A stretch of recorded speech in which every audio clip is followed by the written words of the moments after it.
با ترکیب مدل‌های مختلف لباس میشه مدل جدید لباس رو درست کرد. کاری که من در این آموزش انجام دادم. درود دوستان گرامی.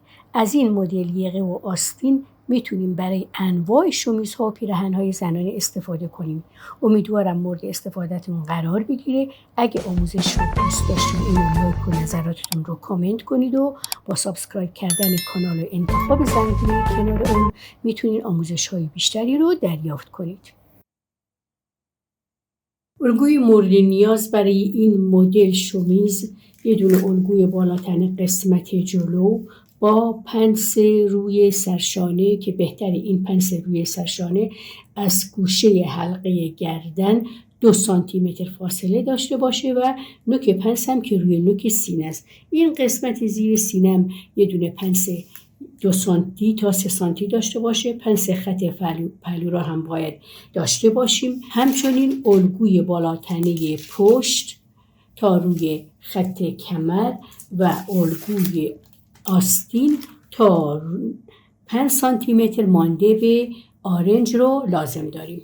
اگه در تهیه الگوی بالاتنه مشکل داشتید لینک تهیه الگوی بالاتنه با پنس سرشانه و زیر سینه رو زیر همین ویدیو براتون خواهم گذاشت. از گوشه حلقه گردن جلو 3 تا 5 سانتیمتر پایین رفته و به پهنای 1 تا 1.5 سانتیمتر به این شکلی که میبینید این حلقه گردن رو رسم میکنیم. از روی سرشانه هم اندازه 1.5 سانتیمتر داخل رفتم که میشه همون نوک پنسی که اینجا روی سرشانه دارم. ببینین پنس ابتدای پنس روی همین 1.5 سانتیمتره. از این به بعد پنسه. اینم ادامه میدم. حالا مقداری که میخوام اینجا روی این قسمت اضافه بکنم چقدر باشه رو روی الگوی قسمت پشت براتون توضیح میدم. این حلقه گردن جلو رو به اندازه 1.5 سانتیمتر گشاد کردیم. پس باید اینم همین کار رو انجام بدیم. 1.5 سانتیمتر اینم گشاد بکنیم و دوباره این حلقه رو بکشیم. حالا این حلقه ای رو که دوباره کشیدیم اندازه میگیریم. هر چقدر شد این حلقه و از اینجا از حلقه تا روی موازات خط سینه هر چقدر شد به اضافه هم میکنیم. در نظر بگیریم اینجا شده 7 سانتیمتر، اینجا هم شده 9 مثلا تا 10 سانتیمتر. 7 و 10 در نظر بگیرین 17 رو میتونین 2 برابر بکنین. اگه خواستین که چینی که روی گردن میخواین داشته باشین زیاد باشه یا این که کمتر از 2 برابر در نظر بگیرین. 17 سانتیمتر رو اگه 2 برابر بکنم میشه 34 سانتیمتر. میتونم 30 سانتیمتر در نظر بگیرم. بعد اینو امتداد میدم تا این خط رو به دست بیارم. حالا از اینجا از این قسمت اینو قیچی میکنم تا جایی که فضا گذاشتم براش و بعد برای قطعه بعدی هم همین کار رو انجام میدم. ببینید از روی پنس این قسمت رو و همچنین از این روی پس اینو ادامه میدم و رو به بالا حرکت میکنم. اینو میذارم قسمت شماره 1 جلو و اینو میذارم قسمت شماره 2 جلو. این دوتا رو از هم جدا میکنم.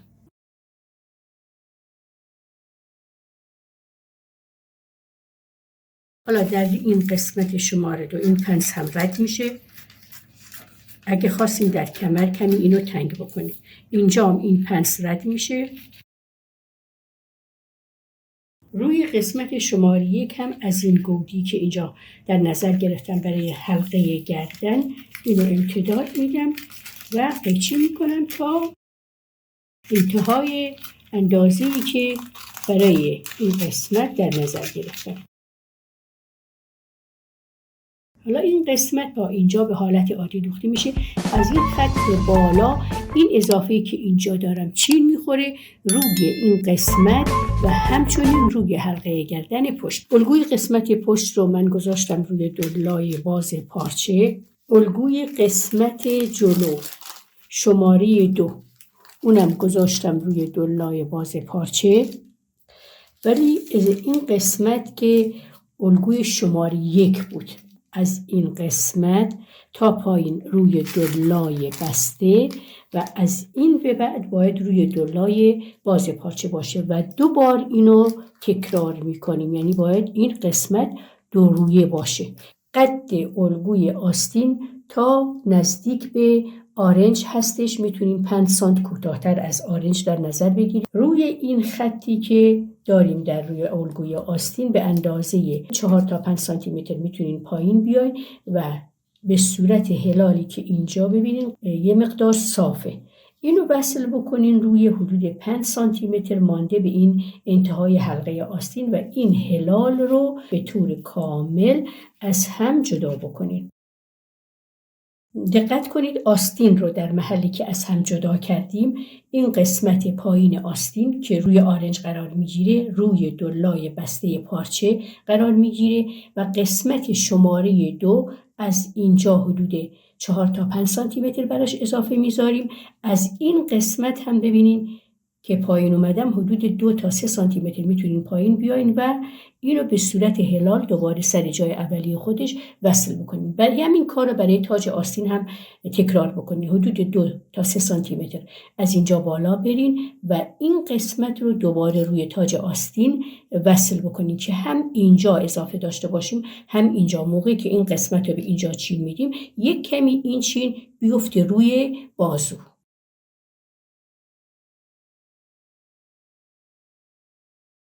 اینو یه علامت میزنم، اینم یه علامت میزنم که بعدا این قسمت که چین میخوره روی این علامت و تاج آستین هم یه علامت میزنم که معلوم باشه در سرشانه کجا میخوام وصلش بود.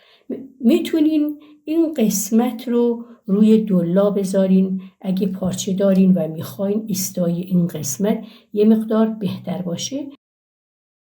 هر دو روی قسمت شماره 1 جلو رو روی هم منطبق کرده و دوخت اونو در لبه جلو یقه انجام میدیم.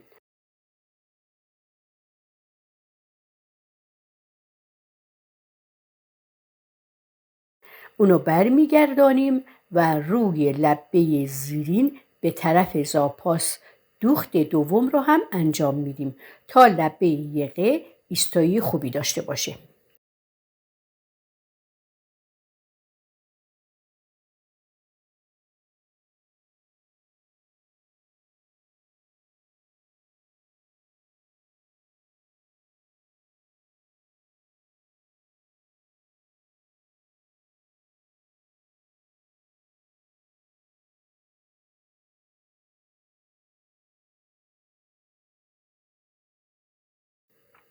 سرشانه‌های جلو و پشت را دوخته و اتو می‌کنیم.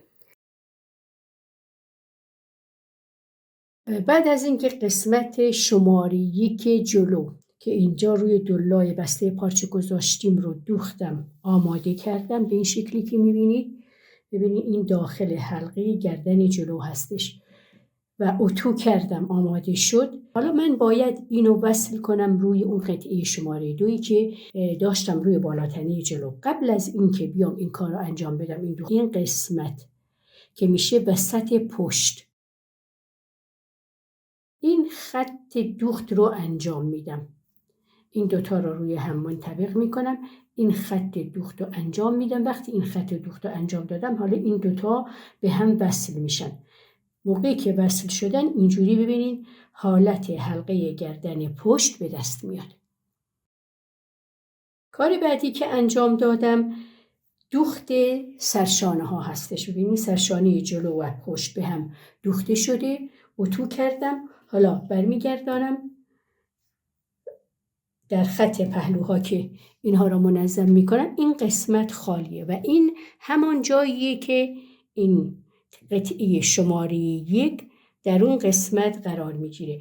به صورت یک دوخت ساده اینو وصل میکنم تا نزدیک به حدود 1 سانتی متر گذشته از این قسمت گودی حلقه گردنی که اینجا دارم. بقیه این اضافه‌ای که من اینجا دارم از اینجا به بعد تا روی سرشانه باید چین سوزنی بخوره تا برمیگرده روی حلقه گردن پشت. فقط این چین سوزنی که اینجا ما داشتیم روی حلقه گردن پشت کمتره. روی این قسمتی که باز بود به هم دوخته شد و این خط دوخت رو باید بذارم روی خط دوخت وسط پشت.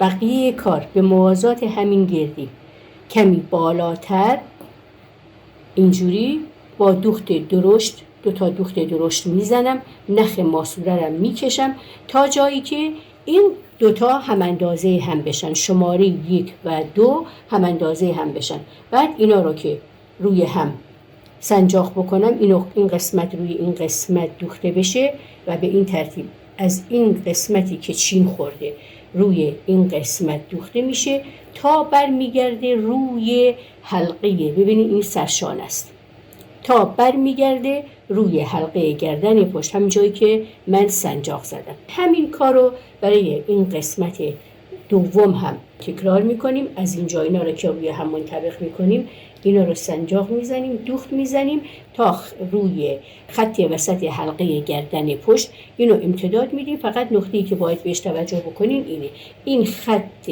دوخت با خط دوخت وسط پشت یکی روی هم منطبق میشه. این خط دوخت وسط پشت و این هم حلقه گردن پشت. اینجا هم که همون خط دوختی که 2 طرف این قسمتی که میخوایم به اینجا دوخت بخوره رو دوخت زدیم، بعد دوخت درشت زدیم، نخ ماسوره کشیدیم. حالا این 2 را با دقت روی هم که منطبق بکنم، از اینجا از یک طرف شروع میکنم کار دوخت رو انجام میدم به این ترتیب. برای حلقه گردن پشت تا روی خط سرشانه باید این چین هایی که اینجا داریم کمی کمتر باشه، یعنی تعداد چین ها را روی حلقه گردن جلو بیشتر میذاریم تا روی حلقه گردن پشت. فقط مختصری اینجا باید ما داخل حلقه گردن پشت به این شکلی که میبینید این چین ها رو داشته باشیم. حالا اینو دوخت میزنم تا روی خط سرشانه با همین مقدار چینی که اینجا دارم و بعد بقیه چینی رو که دارم پخش میکنم روی حلقه گردن جلو.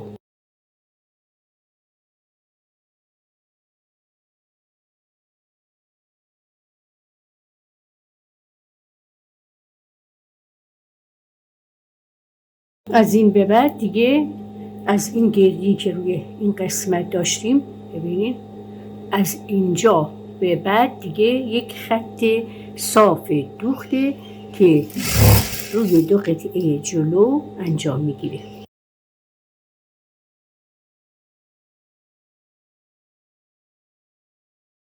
به این شکل ببینید تا نزدیک به این گردی ساده است، ولی از این به بعد رو ببینید اینجوری چین خورد تا روی سرشانه. این خط سرشانه است. از اینجا به بعدم داخل حلقه گردن پشت تا خط وسط پشت یک چین مختصری خورد که باید بعداً اینجا تمیزدوزی بشه. بهتره که بخوابه به روی لباس و اینجا هم یک دوخت تمیز بخوره که ایستای این قسمت خوب باشه. طرف بعدی رو به همین شیوه دوخت میزنم. برای اینکه این چینی که اینجا داریم به داخل یقه خوابیده بشه، ببینین اول این قسمت رو سردوز میکنم که حالت تمیزی داشته باشه. بعد که برمیگردانیم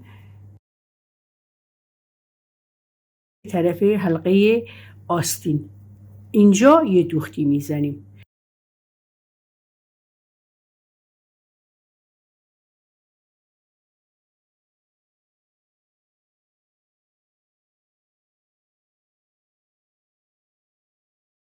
اگه خواستین که این قسمت یقه تا اینجا باز نباشه، این هلالی رو که قیچی میکنید کمی بالاتر در نظر بگیرید، چون چین که میخوره یک مقدار آویزان میشه. برای دوخت آستین چون این قسمت بزرگتر از این قسمتی که میخوایم به این بدوزیم، باید اینو چین سوزنی بدم تا اندازه این قسمت بشه. بعد روی تاج آستین هم این قسمت ببینین هم این فضا را اضافه برش گذاشتیم، هم اینجا بلندتره. پس از این قسمت از تاج آستین دوباره اینو چین سوزنی میکنیم طوری که اندازه حلقه آستین بشه. برای هر کدوم از آستین ها این قسمت آستین رو دولا میدوزم. یعنی ببینین الان اینو گذاشتم روی دولا، باز میکنم، روی هم میذارم، دوخت میزنم برمیگردانم. این قسمت دوم روی اینجا که دوخته بشه آستین تکمیل میشه و وصل میکنم روی لباس. این خط دوخت روی بازو و آستینه که برمیگردانیم و دوخت دوم رو هم از رو انجام میدیم.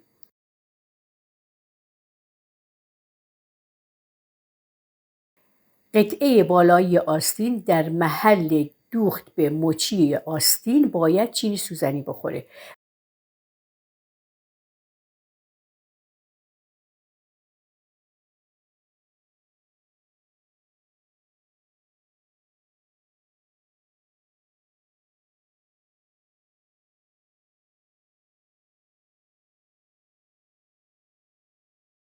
حالا هر دو قطعه آماده شده آستین رو به هم دوخت میزنیم تا آستین کامل بشه. کار بعدی چین سوزنی کردن تاج آستینه که در نهایت بعد از چین سوزنی کردن آستین به حلقه آستین بالاتنه دوخته میشه.